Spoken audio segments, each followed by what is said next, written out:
Humans are fascinated by gore and violence, but even more so the mysterious and unsolved. Interest in these disturbing and unpleasant subjects is called morbid curiosity, and it has gripped millions of people throughout the ages.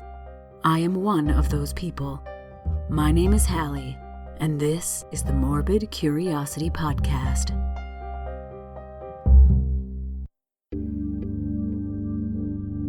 Hello, patrons.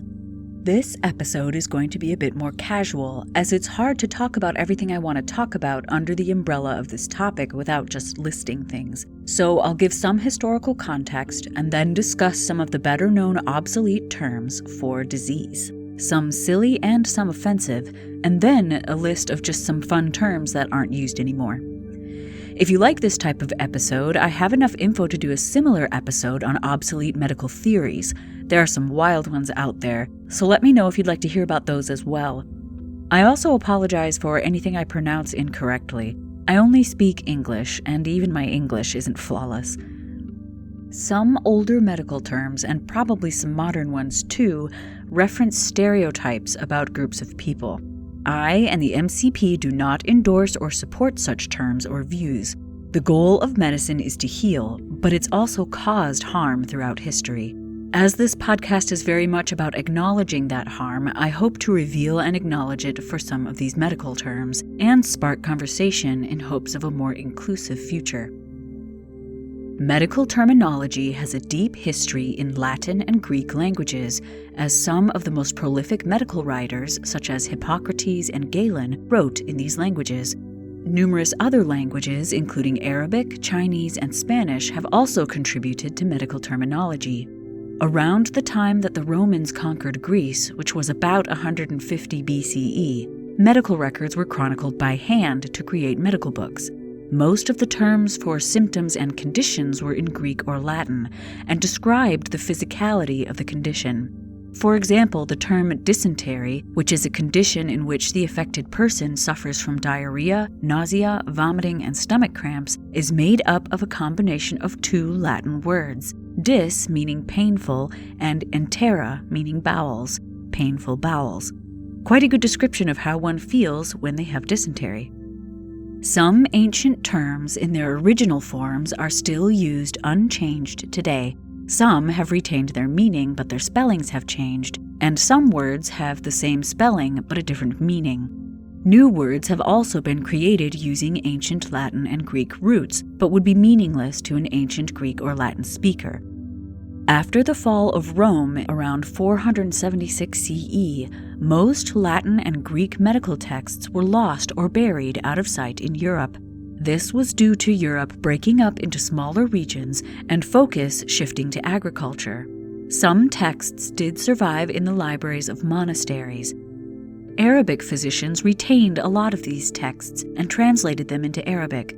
They used some of the older terms and developed some of their own. It wasn't until the Middle Ages that ancient Greek and Roman medical texts were retranslated from Arabic back into Latin. Through this process, many Arabic terms were brought over unchanged, such as alcohol and alchemy. With the revival of scientific knowledge during the Renaissance in the 16th century, medical science also came to life, especially the study of anatomy. In England, an increasing number of Latin words were absorbed into the English language, adding to the existing Anglo-Saxon terminology. The Norman conquest of England also brought in French scientific words. During the 17th century, there was a push to translate medical books from Latin into European languages, including English, German, and French. The invention of the printing press had circulated many books in the 1500s, but not everyone could read Latin. A group of scholars, now called humanists, sought to recover lost texts and learn from the past in order to improve human culture. New modes of thought were brought into the sciences, and medical knowledge began to spread to the public, not just trained physicians. To translate Latin medical texts into European languages, many languages had to develop their own terminology, mostly adapting words from Latin to make sense in their own language. However, sometimes completely new words were invented, especially in Germanic languages, which don't have Latin roots. There were now many terms for the same thing across the medical world. It was probably quite awkward for a while, as meaning became difficult to translate into other languages properly. With advancing medical knowledge and standardization of medical education worldwide in the modern era, physicians have developed standards in terminology as well. There are, of course, small variations based on language, but for the most part, since the 1960s, most physicians in most countries understand each other. In the late 2000s, even more efforts were made to standardize medical terminology across the English-speaking medical world. However, colloquial or casual names for certain diseases still exist as well. For example, conjunctivitis, which is the inflammation of the white part of the eye and the inner surface of the eyelid, usually due to infection, is more commonly known as pink eye, a more physically descriptive term. New diseases are being discovered all the time, and therefore new names are required. Modern names are still often based on biological processes, but instead of symptoms, the name describes the type of disease, such as human immunodeficiency virus, or HIV. Some conditions are named after the researcher who discovered important features of the disease, or perhaps the first patient to be diagnosed with the condition, such as Parkinson's disease, which was described by James Parkinson, an apothecary in 1817. Still others are named after the pathogen that causes the disease, such as COVID-19. Due to standardization, but also ethical, sensitivity, and inclusivity considerations, many older medical terms have been dropped from medical literature altogether. Some carried negative connotations, some were too descriptive, others were named after unethical scientists, and still others were used to exclude and stigmatize certain populations. Not all such terms have been eliminated from medical terminology, but there has been an effort to eliminate as many of these harmful terms as possible. It is from these discarded terms that we're going to dig out some entertaining examples. I'll start with several conditions that have an array of colloquial names, and then some entertaining and descriptive terms. The condition I found with the most colloquial names is syphilis. I already did a full episode on syphilis, so I'll just summarize what it is here. Syphilis is an ancient sexually transmitted infection characterized by 3 stages, each with its own set of symptoms. The current name, syphilis, comes from the title of a poem by Girolamo Fracastoro, which was published in 1546. Syphilis has a variety of nicknames, as people often blamed it on their enemies or foreigners. For example, the French called it the Neapolitan disease or the Spanish disease. The English and Italians called it the French disease. The Germans called it the French evil. The Scottish called it Spanae pox, meaning Spanish pox. The Russians called it the Polish disease. The Polish and the Persians called it the Turkish disease. The Turkish called it the Christians' disease. The Tahitians called it the British disease. In India, it was called the Portuguese disease. And in Japan, it was called the Chinese pox. Other nicknames blamed the upper classes, calling it the malady of palaces, or in French, mal de coeur, and in Latin, morbus curialis, both meaning the courtly malady. It should be stated that infectious agents like syphilis do not recognize national boundaries, race, creed, sexuality, or social status. The association with sex was obvious from quite early on, and inspired other nicknames such as Cupid's disease and the serpentine malady. In medical discourse during the years after Columbus returned from the New World, syphilis was called the Great Pox, as it spread across Europe like wildfire. Versions of the Great Pox include Grande Verole, Grosse Verole, Grand Gore, Black Lion, and Bad Blood. The French medical community called it Leu venerea, or just Leu, which means venereal plague.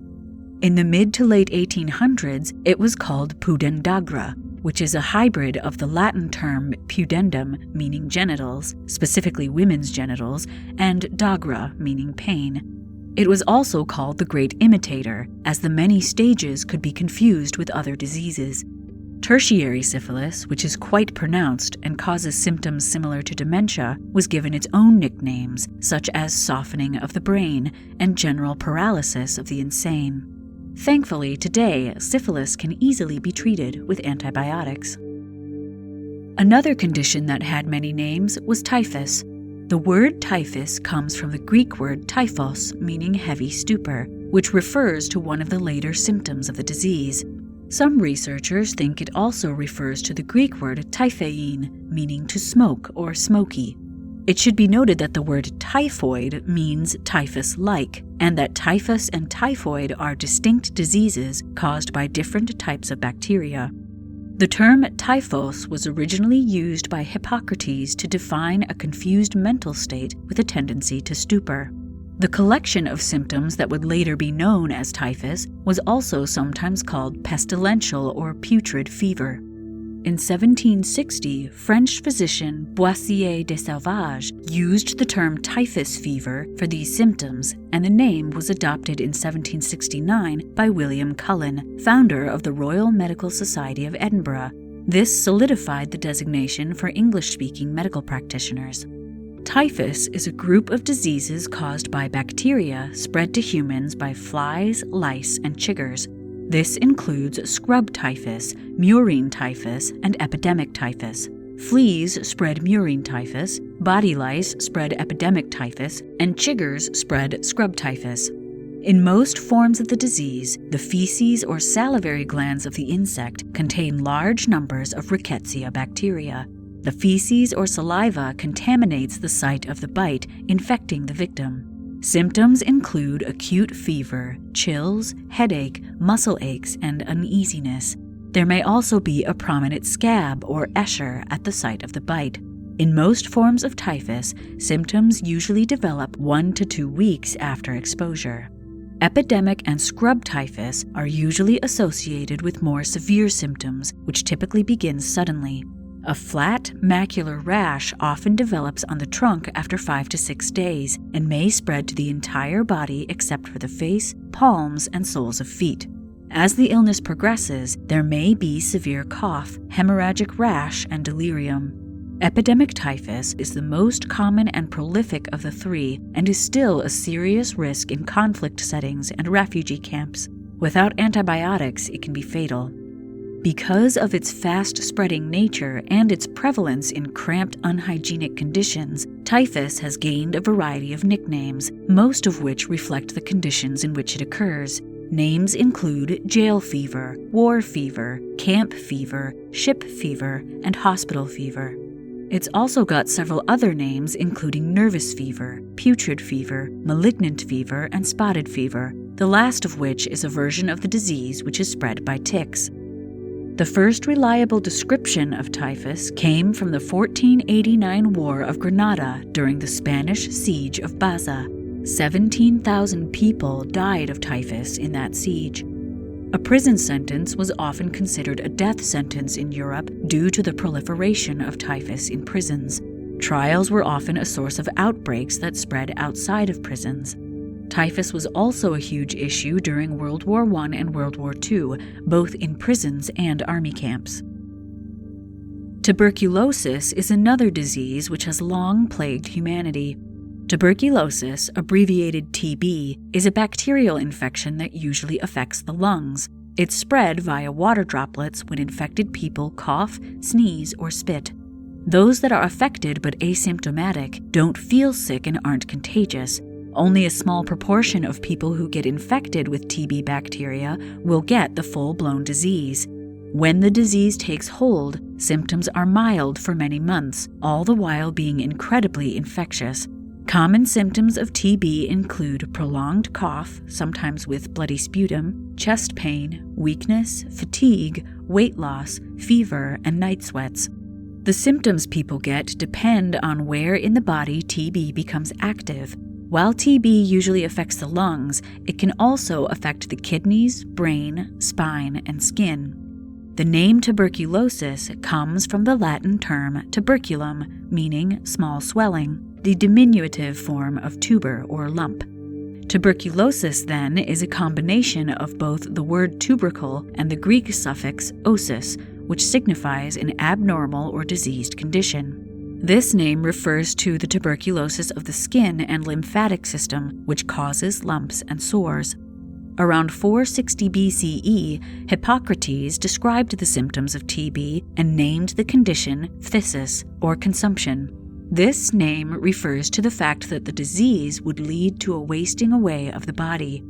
Because of the whitish crust that forms over some of the sores and tubercles that occur during TB, the disease was commonly referred to as the White Plague in later years.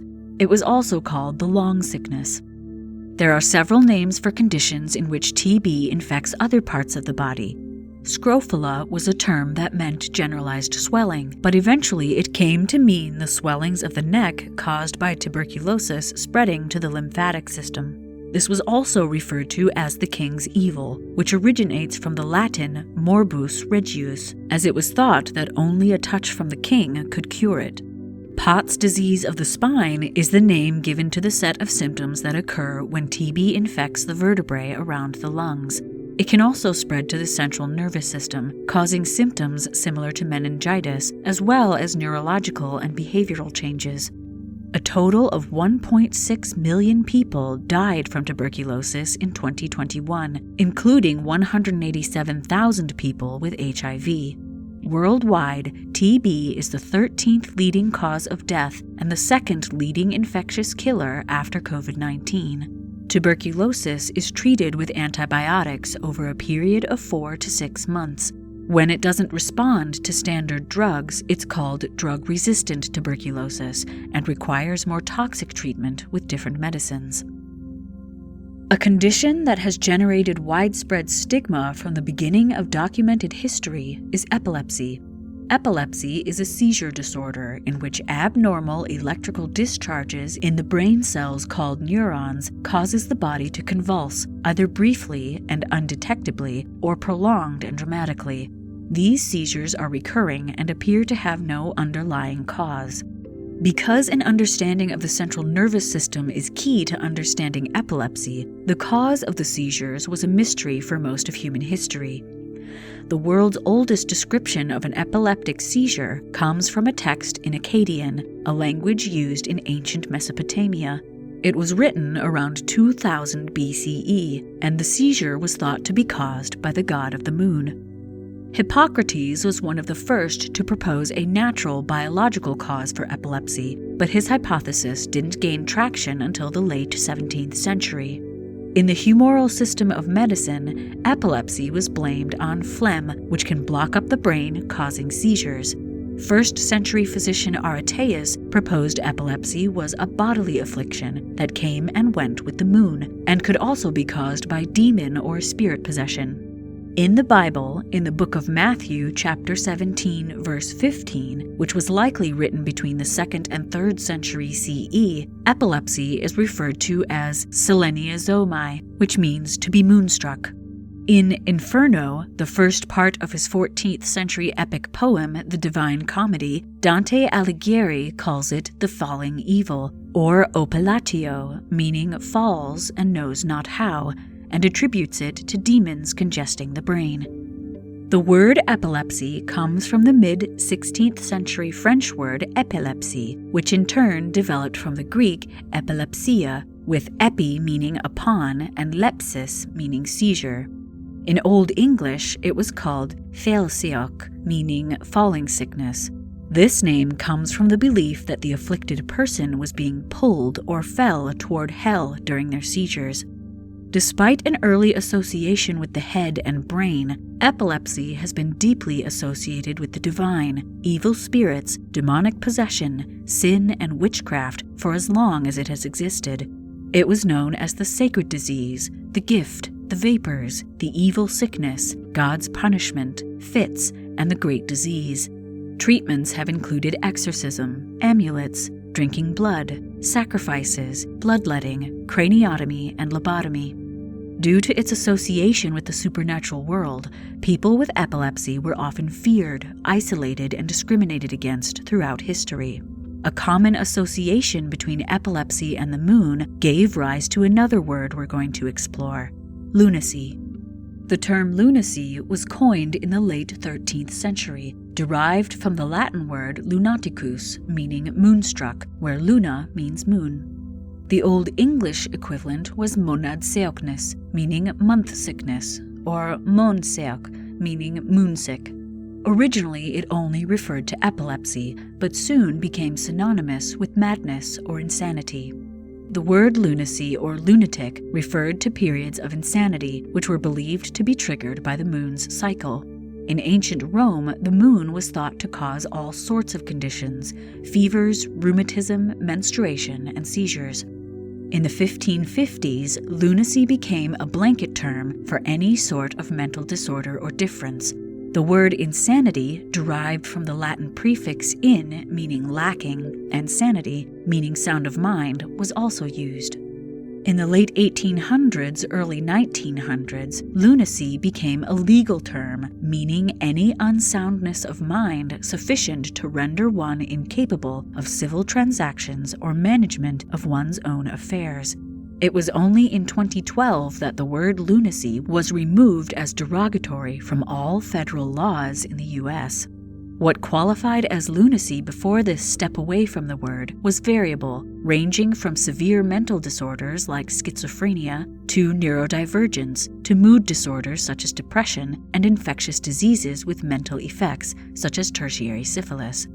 I've done an episode on lunatic asylums in Victoria, Australia, if you're interested in more info about the treatment of the mentally ill in the past. It is not for the faint of heart.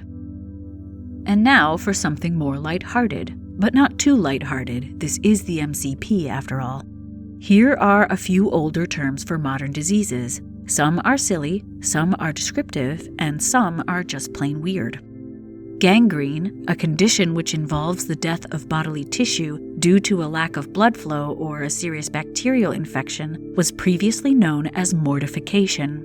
The word gangrene is often thought to refer to the fact that gangrenous tissue often goes a greenish-black color, but that's not what the name refers to. The Latin word gangrena comes from the Greek word gangreina, which means putrefaction, which is a perfect physical description of what happens to the tissues affected by it. Dropsy is a term I remember reading in several places and had no idea what was meant by it. I now know that it means swelling, or edema as modern physicians call it. The word dropsy sounds like it might describe the drooping of swollen tissue, but it's actually formed from Latin and Middle English alterations to the Greek noun hydrops, meaning water. Accordingly, dropsy of the brain referred to encephalitis, which is the inflammation of the brain. Gravel is a descriptive nickname for kidney stones, which are hard, pebble-like pieces of material that can form in one or both kidneys. They're caused by high levels of certain minerals in your urine. Stones can vary in size from tiny crystals that can only be seen with a microscope to stones over an inch wide. The scientific name for kidney stones is renal calculus, or nephroliths. Renal calculus comes from the Latin renes, meaning kidneys, and calculus, meaning pebble. Nephrolith is nephro, meaning kidney, and lith, meaning stone. Lockjaw, now more commonly known as tetanus, is a bacterial infection caused by Clostridium tetani. Its major symptom is muscle spasm. These spasms usually begin in the jaw and then progress to the rest of the body. Each spasm usually lasts for a few minutes, and some spasms may be severe enough to fracture bones. The word tetanus comes from the ancient Greek tetanos, meaning taut or stretched. These next few were requested by patrons on the Discord. June requested I investigate Viking's disease, which is a nickname for Dupuytren's contracture.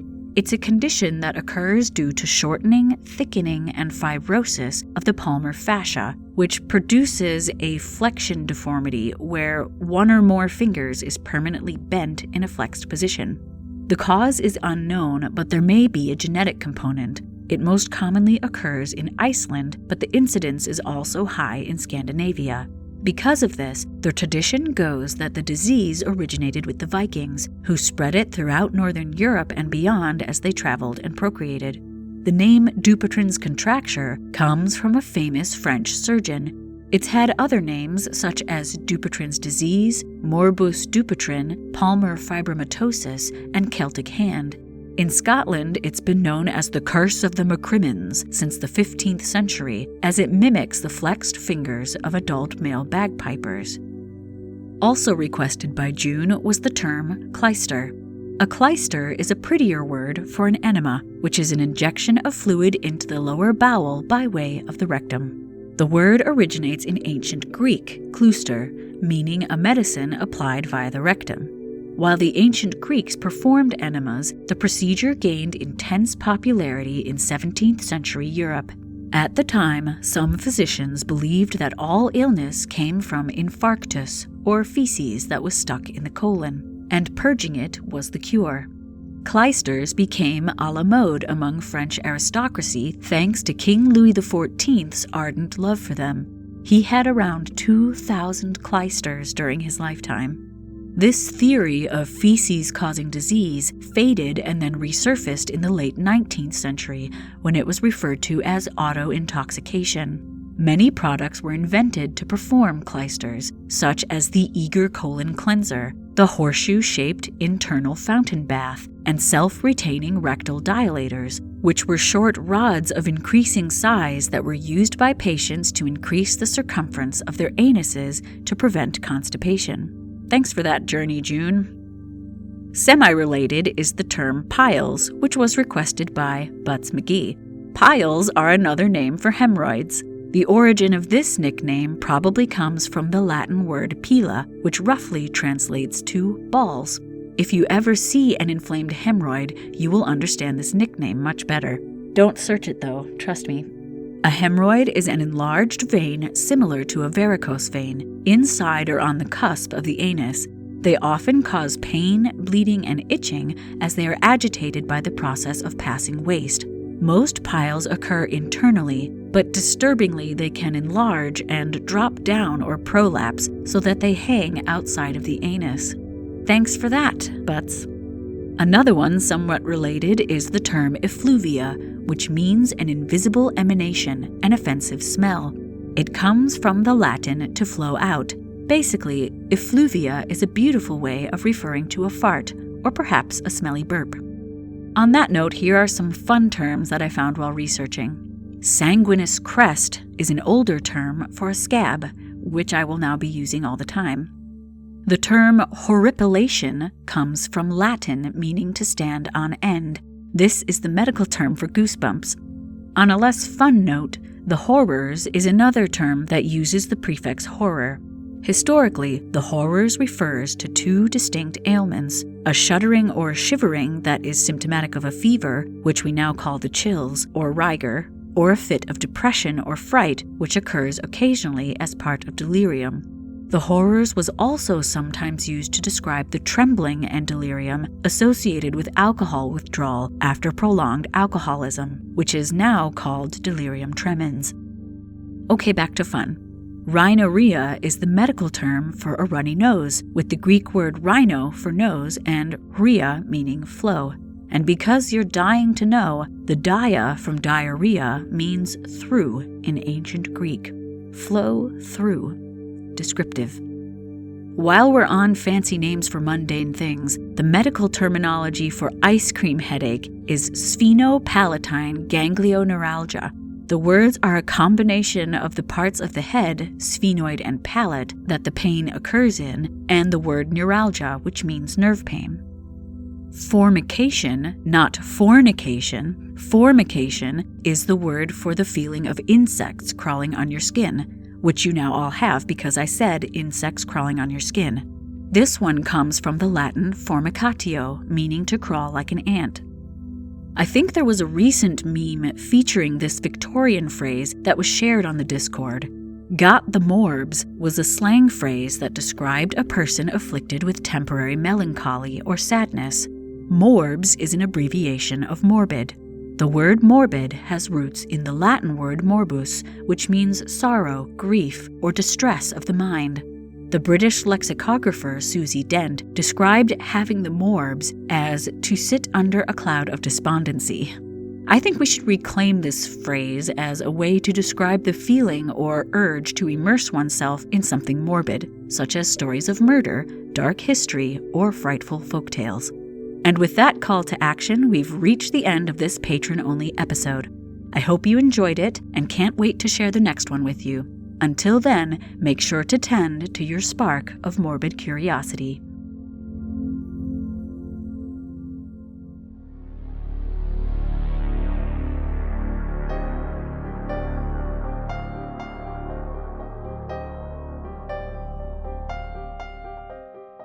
The Morbid Curiosity podcast is produced by H. Lloyd. If you'd like to get in touch or suggest a morbid topic, you can do so on Facebook and Instagram at Morbid Curiosity Podcast, on Twitter at Morbid Podcast, and on our website, www.morbidcuriositypodcast.com. If you like the podcast, please share it with your friends and on social media. And please give us a rating on Apple Podcasts or whatever podcast app you use. This helps the MCP reach new listeners and expand this wonderfully creepy community. Thank you to everyone who has already done so. Because of you, the listeners, our creepy community is growing strong. The MCP has joined the Straight Up Strange podcast network, which hosts true crime, paranormal, history, science, folklore, and other enigmatic podcasts. Nothing is off limits when you enter the world of Straight Up Strange. The MCP is also part of the Belfry Podcast Network, a haven for goth culture, featuring podcasts, blogs, and videos, all catering to the darker side of life. If you'd like to support the MCP, you can give one-time donations on our website. Also on our website are links to all our social media, a list of episodes, and our mailing address. We also have an Amazon wishlist at bit.ly/morbidwishlist. That's bit.ly/morbidwishlist. Any purchases from this list are greatly appreciated. We are eternally grateful for your support. My name is Hallie, and until next time, thanks for listening.